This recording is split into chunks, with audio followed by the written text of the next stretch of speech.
Hey, what's up guys, it's Kev here. Mel of Winterfell caught wind of one of Game of Thrones prequels being Aegon's Conquest. We don't know if this is true, but if it is, we are in for a treat. There are so many things to look forward to from this story. In this video, we're going to go over our top 10. Number 1. The Doom of Valyria.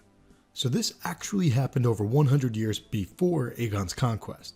Aegon's great-great-great-grandmother, Daenerys the Dreamer, had a vision of the Doom, so her and her father sold their holdings in Valyria and settled down on Dragonstone, which had already been a Valyrian outpost for 200 years. YouTuber Shira Seastar wants to know, what happened? What caused the Doom? And I'm with her. We don't expect to get an answer, but maybe some clues, and visually, the Doom will look gnarly. It would be an awesome cold open to a Game of Thrones prequel. Number 2. Dragons. Huge dragons.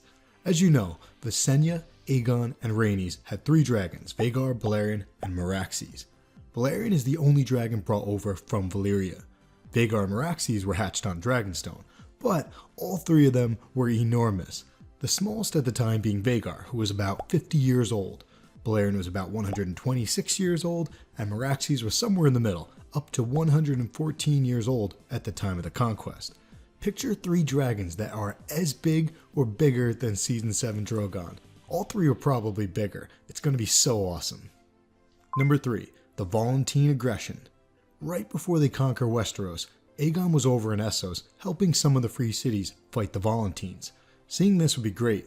It'd be a good first taste of Aegon and Balerion kicking butt, before flying back to Dragonstone, staring at the table map of Westeros, and ending episode 1 with Aegon saying something badass about turning his eyes west. Or even better, he ends by saying, "So how are we gonna do it?"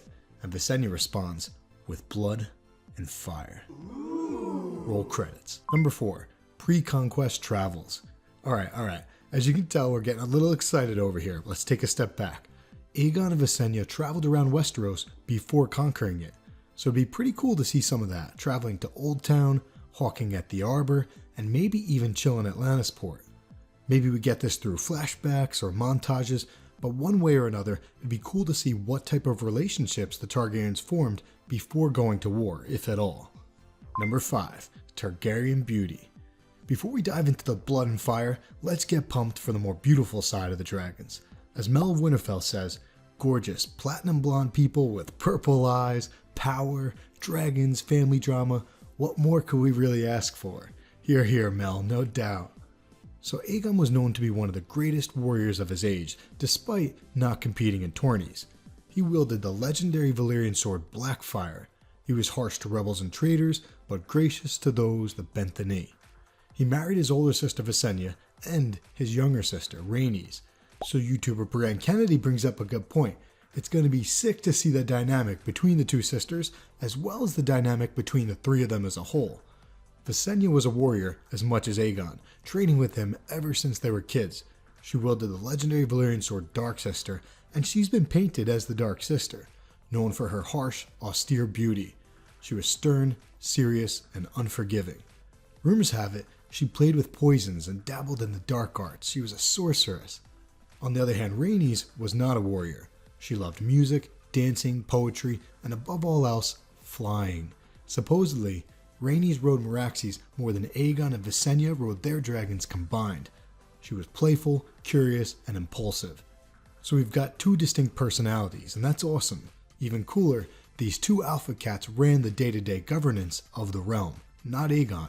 So that's going to be pretty cool to see. 2 badass Targaryen girls putting annoying noble men in their places on a daily basis. Bring it on. Number 6. Raineys Targaryen. As we just said, Raineys is the younger sister. Don't get me wrong, Visenya seems awesome, in her own way, as a warrior, as a conqueror. But Raineys seems incredible. Aegon spent 10 times as many nights with Raineys as he did with Visenya. Supposedly, he wed Visenya for duty and Raineys for love.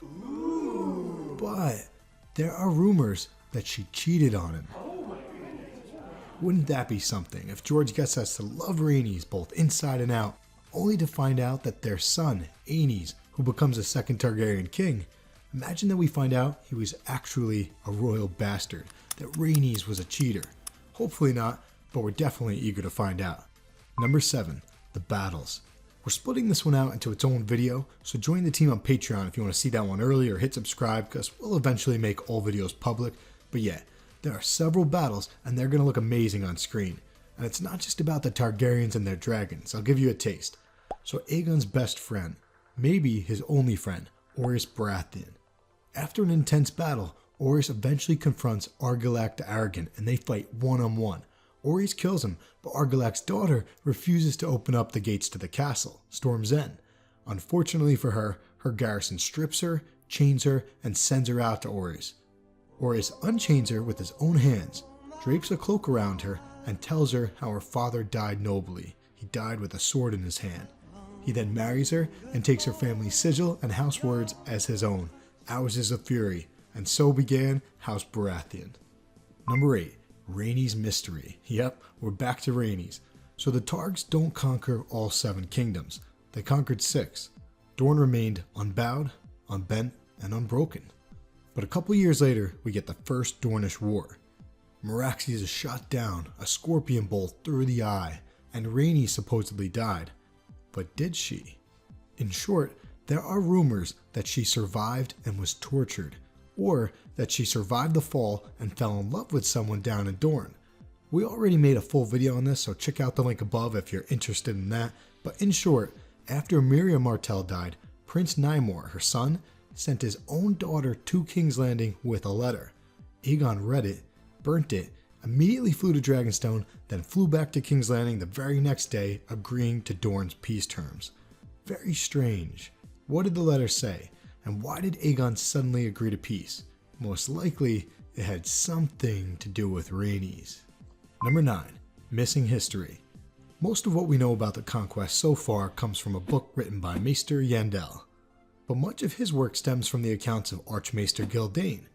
Gildain was the last Maester to serve at Summerhall. You know, the infamous tragedy at Summerhall, where people suspect that they tried to use wildfire and sorcery to hatch dragons. Where King Aegon V, otherwise known as Egg from the Tales of Dunk and Egg, well, this is where he died, where Duncan the Tall died, and where Rhaegar was born. Yandel notes that a lot of the pages from Gildain's work were missing or destroyed. So if we get Aegon's Conquest as a Game of Thrones prequel, we should expect to see a lot of new stuff that has never made it into written works like The World of Ice and Fire, and we can hope that some of these additions relate to the higher mysteries and prophecies. In other words, we may learn things from an Aegon's Conquest prequel that enrich the original series, A Song of Ice and Fire, or A Game of Thrones. Last but not least, number 10, the truth. Maesters often tweak their stories to earn favor with their lords. As we just said, Archmaester Gildain was the original source of the World of Ice and Fire. And we know from The Princess and the Queen, which chronicles the Dance of the Dragons, that Archmaester Gildain can be very biased towards the winning side, in that case, the Greens. YouTuber Nathan M brought this up. Sure, we are told that the dragons roared and the lords and the knights let out a cheer when Aegon was crowned. We are told that the small folk shouted loudest of all. But is this true? If everyone loved the Targaryens so much, if everyone was so happy, then how come the lords rebelled so quickly after Aegon died? So, more than anything else, a prequel of Aegon's Conquest will shed light on the truth of what really happened.